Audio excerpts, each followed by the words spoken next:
Welcome to Right on the Money, the weekly talk show with interviews you can use to help you maximize your money and optimize your financial future. Before moving forward with any of the ideas discussed on the show, always consult your financial advisor, insurance professional, or tax consultant. Looking for financial help or a second opinion? We can help you in your search.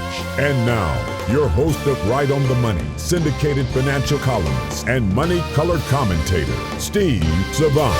Well, welcome back to Right on the Money, and Happy New Year to you and yours. And I am Steve Savant, syndicated financial columnist and money-colored commentator. In this segment, we're talking about paying down debt and creating cash flow. There's a new one with Tommy Hegna, nationally recognized retirement speaker and best-selling author. And Tom, that's the end game. We're talking about managing debt. I don't see the world doing this. I don't see our U.S. government or states doing this, but we have to do it. We have to. For our family. Absolutely. So I'm looking at this. Our president, Andrew Jackson, the $20 bill, right? I think that's the one they're trying to change, right? To cover the bill. He says, when you get in debt, you become a slave. You think that's too strong? No, well, I mean, look, it's like I said in the last segment, if you use debt wisely, but most people do become slaves to debt because they don't manage it. It's too easy. It's too easy to spend it now. All you're doing is taking from your future and spending it today. And if you take all your future and you spend it today, what is your future going to be? It's going to be much reduced. And they forget about the reduction of the future. They like spending it today. Well, think about it. We're talking about I just told Andrew Jackson, president, how about President Thomas Jefferson? He said, never spend money before you have it. Right. Again, cash is king, and you should pay cash for things. Don't use those credit cards. Those credit cards can you got to be very disciplined.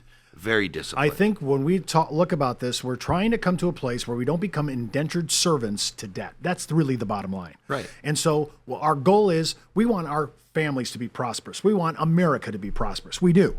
And we just have to get a handle on our debt. Now, maybe it's going to be reversed. Maybe the consumer is going to show the way to the government at the state level and the federal level to show the way, be an example. And that's one of the goals. I mean, I saw one of Dave Ramsey's burning mortgages online. Right. I mean, getting out of debt. Can you imagine being the last one I saw, I think, was like 44 years old, and he doesn't have a mortgage anymore. Right. How happy is that family? Well, they're happy. I mean, I've not had a mortgage for quite a few years, and I'm happy about it. Getting out of debt is so important.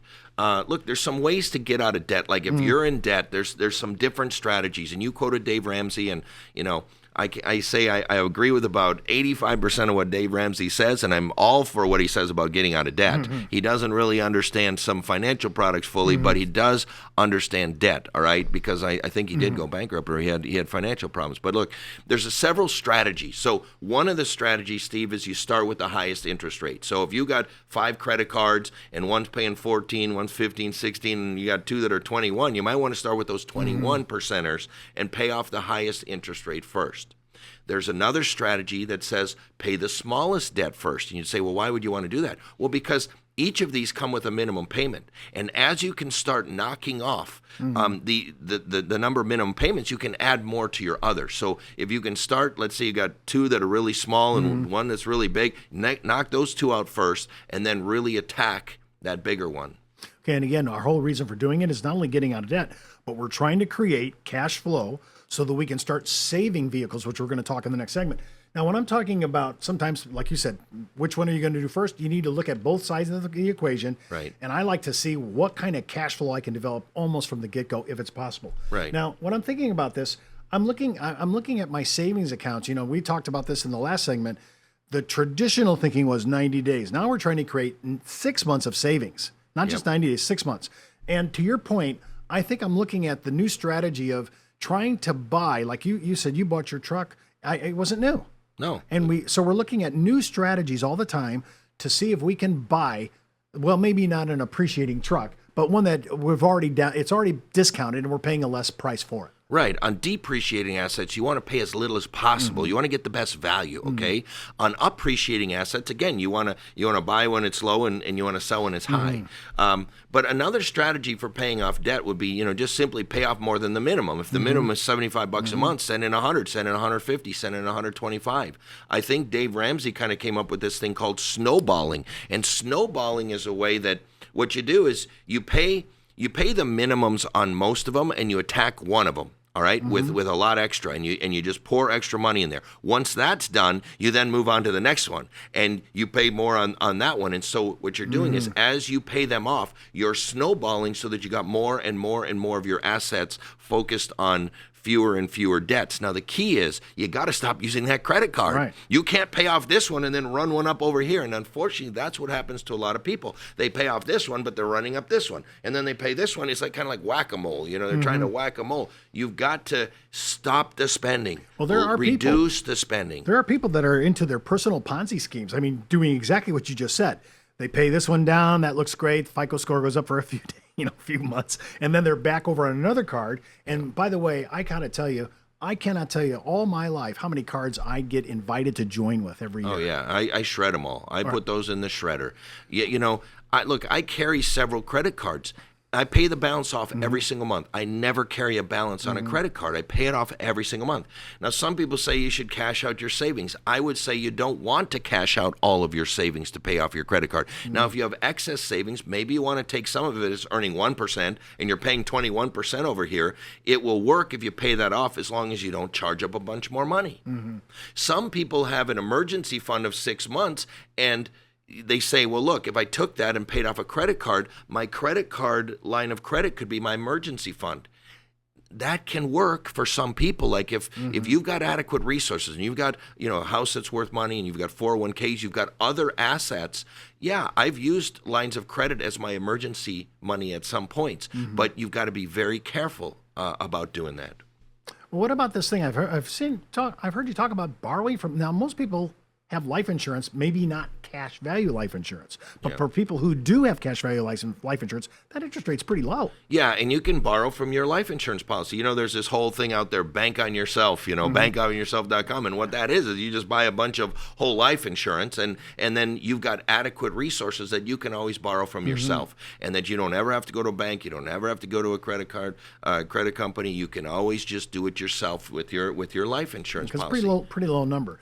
Hey, but what about borrowing from your 401k? I've heard traffic on this on the web. Yeah. Good and bad on this. Well, look, you got to be very careful. I mean, certainly you can borrow from your 401k, and when you pay it back, you're paying it back into your account. But here's the problem. If you lose your job, or if you retire, you stop working there, you got to pay that back, and you got to pay it back really immediately. I mean, there's a little bit of a time frame, but not much. You've got to pay that back, and if you don't have the money to pay that back, that's a premature distribution, penalty, and taxable. And think about it. Some employers, if you leave the job to go to another job, right, they're going to not transfer it until you do pay it back. Right. There's issues. You have to pay it back. So that one would be you'd have to be very careful. Well, now I know a lot of people say, hey, I've seen a lot of cards come out and say, hey, listen, low interest rate for 90 days.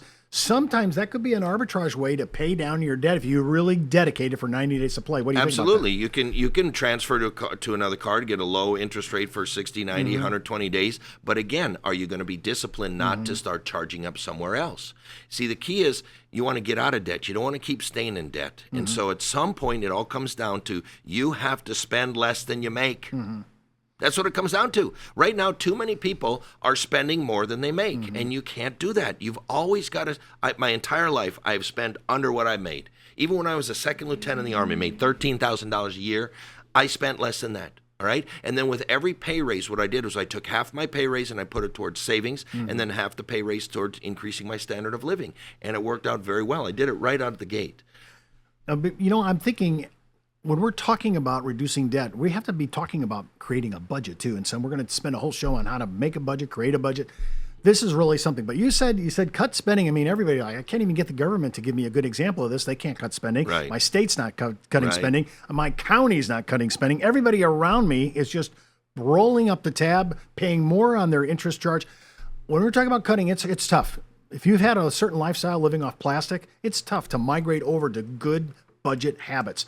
Talk to me about what would you cut spending first? What's one of the things you say this would help you so much? It is not that hard. It is not that hard. Look, stop buying brand new cars. Go out and get a car that's a couple years old, 12,000 miles on it. You get it for half price. If you did that for the rest of your life, it's going to save you hundreds of thousands of dollars. Stop buying so much clothes.